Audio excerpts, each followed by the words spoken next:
আজ আমার princess bride ছিল লক্ষ্মী রানী। ওকে সাজিয়ে তারপর আমরা নিজে সেজে বিয়ে বাড়িতে উপস্থিত। ওখানে গিয়ে তো অনেক এনজয় করেছি, পুরো ব্লগটা দেখতে থাকো। আর এই হলো আজকের আমার মিষ্টি ব্রাইড লক্ষ্মী রানী। দেখতে দেখতে ফাইনালি ওর বিয়েটাও হয়ে গেল। কিছুদিন আগেই মেয়েটাকে আইব্রো ভাত খাইয়েছি, আর আজকে ফাইনালি ম্যারিড। আমাদের যে 6 জনের গ্রুপ ছিল আজকে এটা ফুলফিল হলো, মানে এখন 3 জোড়াই হচ্ছে ম্যারিড। 3 বন্ধুর সাথে 3 বান্ধবীর বিয়ে।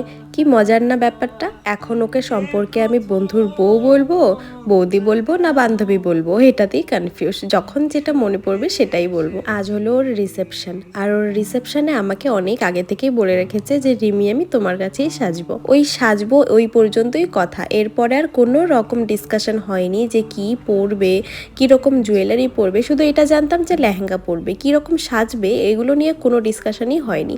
সবটা আমার উপর ছেড়ে বসেছিল। যে জিজ্ঞেস করায় বললো আমার মেকআপ সম্বন্ধে কোনো নলেজ নেই, তুমি তোমার মতন করে সাজিয়ে দাও, তুমি চোখ বন্ধ করে আমাকে যে লুকটা দিবে আমি সেটাতেই অ্যাকসেপ্ট করব। তাই আজকে আমি একদম মন মতন আমার মনের মতন করে ওকে সাজাচ্ছি, যেন ওকে সব থেকে বেস্ট লাগে আজকের দিনটায়। আর যখন কেউ কোনো রকম কিছু ডিমান্ড করে না, তখন নিজের মাথার উপর একটা আলাদাই চাপ থাকে যে আমি যেটা করে দিব ওর সেটা পছন্দ হবে তো। কিন্তু এখানে আমার কোনো চাপই ছিল না, আর কোনো টেনশনও ছিল না, কারণ আমি জানতাম আমি যেটাই করে দিব ও সেটাতেই খুশি হবে। আর এই যে দেখো ওর মোটামুটি লুক কমপ্লিটের দিকেই। লেহেঙ্গাটা এত সুন্দর ও কিনেছে, আর কালারটা এত সুন্দর, ওকে যে কি মিষ্টি লাগছে আমি নিজেই চোখ সরাতে পারছি না। এরকমই প্রথমে লুকটা রেখেছিলাম, তারপরে ও একটা আমাকে দুপাট্টা এনে দিয়ে বলল ও মাথায় ক্যারি করবে, তারপর সেটাও করে দিলাম। কিন্তু আমার তো এই লুকটাই ভারী পছন্দ হয়েছিল। তারপরে ওকে একটু গ্লস লাগিয়ে দিলাম, আমি বললাম গ্লসটা লাগালে তোমাকে আরও অনেক বেশি গর্জিয়াস লাগবে।